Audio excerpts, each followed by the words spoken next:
Have you ever been watching a kids film and thought to yourself, wow, this is pretty spooky, even for me? Well, congratulations, you've most probably just identified a piece of gateway horror media. These are typically films, shows, or stories that either intentionally or unintentionally end up drawing young people into the world of horror. Today, instead of talking about my personal gateway horror moments, the stuff that got me into the genre, I thought we could take a journey together through time and history and look at some of the influential moments of gateway horror. Now, I think an important starting point is fairy tales. Fairy tales, specifically those created by the Brothers Grimm, usually included dark, morbid imagery. These stories were filled with fantastical depictions of dark folklore and went on to influence generations of young people throughout history. It could even be argued that from the very beginning of literature and fiction, we've woven these fantastical and morbid depictions into our children's stories.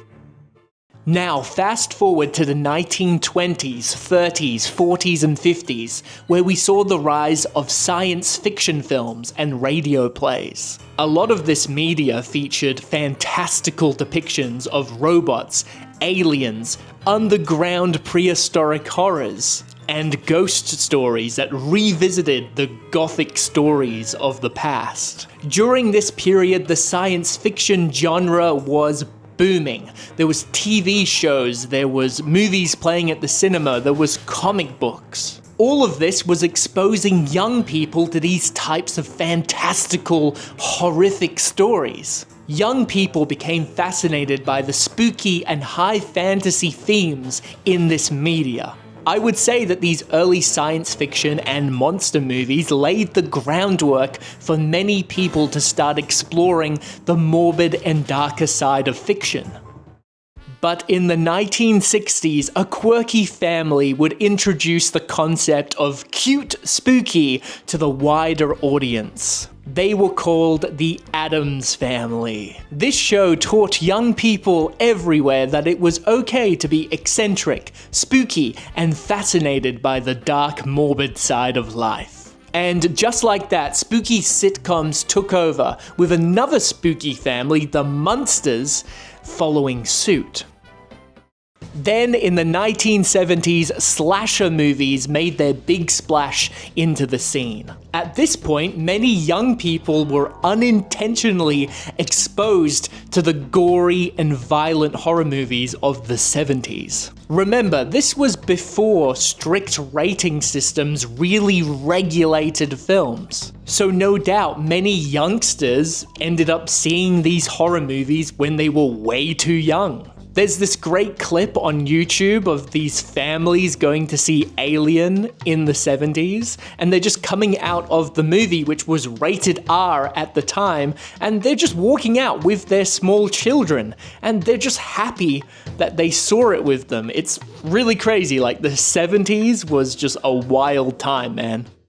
Now we move to the 1980s, the decade that gave us the adventure movie on the big screen, a genre that blended fantasy, science fiction with thrilling plot lines. Usually aimed at families and children, these movies were inspired by young adult adventure novels, many of which included their fair share of scary imagery. These films became so popular with young audiences and families that it helped form the PG-13 rating system, which would allow darker imagery and darker themes to be explored in movies that were still suitable for young people. No doubt many people have a memory of seeing a gremlin put into a microwave in Gremlins, or seeing a Nazi's face melt off in Raiders of the Lost Ark. But more than that, the 80s was a time of comic books, arcades, and video rental stores. Kids would walk the aisles of Blockbuster and be exposed to some pretty gnarly and frightening VHS covers, which, let's be honest, were way more frightening than the actual low-budget movies on the tape. fast forward to the 1990s, and it's time to talk about one of my personal favorite gateway horrors. It's R.L. Stine's Goosebumps. Starting as a book series for young people, Goosebumps became a live-action television show, with the first episode, called The Haunted Mask, becoming one of the most watched television premieres at the time. And in its first 4 months of VHS sales, it sold 2.5 million units. That is just the first episode on VHS. This proved that young people craved spooky and macabre content. The popularity of the Goosebumps TV show gave way to way more spooky kids shows. This trend continued through the 90s, with even The Simpsons creating their iconic Treehouse of Horror Halloween special, which was a collection of spooky stories starring the Simpsons family and characters, and were usually just parodies of established horror movies.